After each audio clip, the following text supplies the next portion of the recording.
The liar who cost me everything. Revenge so cold, it froze their future. The notification pinged at 2:17 a.m., and I knew before I even opened it that my life was over. At Zoe Glow is officially dropped by Lumiere Cosmetics, the post read, accompanied by a screenshot of supposed direct messages from my account. In them, I called Lumiere's founder a talentless hack, and their new palette, dollar store garbage not worth the sponsorship money. The thread already had 87,000 likes and was climbing fast. By sunrise, every brand I'd spent 4 years building relationships with had posted the same polite but icy statement: "We no longer align with Zoe Parker's values." I was 23, living in a tiny Echo Park apartment with ring light burns on my retinas and a million followers who now hated me. My income, 6 figures a month from sponsorships, affiliate links, and my own sold-out skincare line, vanished overnight. My savings drained in weeks. The landlord changed the locks while I was at a crisis PR meeting that went nowhere. I moved back to my mom's house outside Portland, tail between my legs, while the internet crowned a new queen. Kayla Monroe, my best friend since freshman year of high school, the girl who'd once cried in my arms because she felt invisible next to me. Kayla had managed my business for the last 18 months. She booked the deals, negotiated the rates, handled the emails. She had access to everything: my passwords, my calendar, my private accounts. And somewhere along the line, she decided she wanted what I had. All of it. I didn't see it coming because I didn't want to. Kayla had always played the loyal sidekick, quieter, softer-spoken, the one who reassured me when imposter syndrome hit. "You deserve this, Zoe," she'd say, squeezing my hand backstage at events. "I'm just happy to be here with you." I paid her generously, flew her first class, put her face in my vlogs. I thought we were building an empire together. The first red flag I ignored was small. A brand rep mentioning an email I didn't remember sending. Then another. Then Lumiere's PR team forwarding me the leaked DMs with a timestamp that matched a night I'd been filming a GRWM in my living room, phone propped on the dresser, Kayla sitting off camera, supposedly helping with lighting. But grief and public crucifixion do strange things to your mind. For weeks I believed I must have drunk texted or blacked out or somehow sabotaged myself. I went to therapy. I deleted my apps. I apologized in a tearful video that only made the hate worse. Kayla, meanwhile, posted a cryptic note about toxic friendships and gained 300,000 followers in a single day. That was when the switch flipped. I was done being the victim. I moved into a cheap Airbnb in Koreatown under a fake name and got to work. No public comeback, no sob story interviews. Just quiet, surgical research. I started with the screenshots everyone was sharing. Zooming in, I spotted the tell, a tiny glitch in the font spacing on one of the messages, identical to a bug that shows up when you edit images in an older version of Photoshop. Kayla still used that version. I'd teased her about upgrading for years. Next, I subpoenaed nothing. I couldn't afford lawyers yet. Instead, I did what any broke, furious millennial with a film degree knows how to do. I built a case the internet could understand. I created a private Instagram account with no followers and began archiving everything. Kayla's sudden brand deals, the same ones that had ghosted me. Her new signature content style, lighting setups, editing tricks, even catchphrases that used to be mine. I saved her stories before they vanished, screenshotting the metadata. I found the freelance graphic designer she'd hired on Upwork to refresh her branding and slid into his DMs with a fake interested client profile. He bragged about forging some spicy DMs for a client without realizing who I was. Piece by piece, the picture formed. Kayla hadn't just leaked fake messages.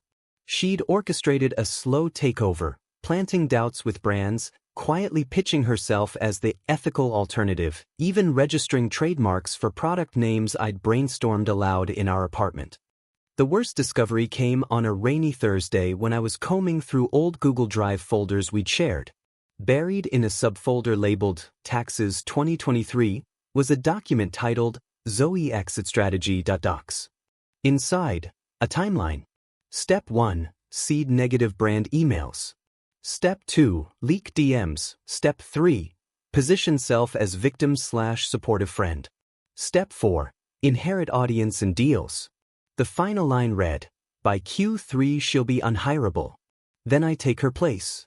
I stared at that document for a long time. Then I printed it, highlighted every line, and started planning something colder than cancellation. Kayla's big moment was coming. BeautyCon LA, the biggest influencer convention of the year. Lumiere had announced her as their new brand ambassador, the exact campaign that was supposed to be mine. She'd be on the main stage for a live Q&A, revealing her debut palette. Half the internet still loved her, the other half watched with popcorn, waiting for her to slip. I bought a vendor badge under my middle name, wore a wig, no makeup, and blended into the crew setting up creator booths. I spent the day listening. Kayla was everywhere, hugging executives, posing for photos, telling reporters how healing the past year had been. She never saw me. That night I didn't sleep. At 4 a.m. I uploaded an unlisted YouTube video titled simply, "The Truth About Zoe Glow and Kayla Monroe." No clickbait thumbnail, no dramatic music, just a calm, 10-minute screen recording walking through every piece of evidence. The forged DMs with side-by-side Photoshop proof. The Upwork messages. The trademark filings. The exit strategy document with metadata showing Kayla as the author. I ended with a single line, spoken straight to camera. I trusted her with my dreams. She sold them for hers. I scheduled the video to go live at 2 p.m. the next day, the exact minute Kayla's mainstage panel began. Then I walked into BeautyCon one last time. The convention hall was packed, lights flashing, music thumping. Kayla glowed on the massive screens, laughing with the moderator, palette in hand. The countdown clock hit 2 o'clock. Phones started buzzing. Heads turned to screens. Someone in the front row gasped loud enough to echo. On stage, Kayla faltered mid-sentence. The moderator's smile froze as her own phone lit up with notifications. Within minutes, the video had 100,000 views, then 500,000. Attendees live-tweeted screenshots. Brand reps in the VIP section stood up and left. Security escorted Kayla off stage before the panel ended. Lumiere's social team posted a statement by 3:15 p.m. Contract terminated, effective immediately. By evening, every new deal she'd announced was gone. I watched it all from the back of the hall, anonymous among the chaos. Then I walked out into the Los Angeles sun, took off the wig, and ordered an Uber to LAX. 6 months later I relaunched quietly, no apologies, no drama. Just new content, better boundaries, and a team I vetted like the CIA. My audience came back slowly, then all at once. Brands that had dropped me sent cautious emails. I made them wait. Kayla tried a comeback video. It got ratioed into oblivion.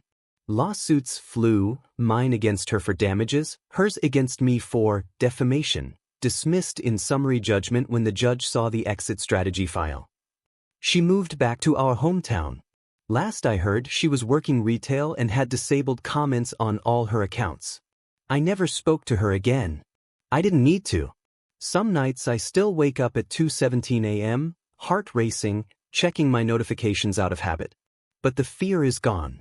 What's left is something quieter and sharper, the knowledge that I didn't just survive her lie. I ended it. And her future? It's on ice, permanently.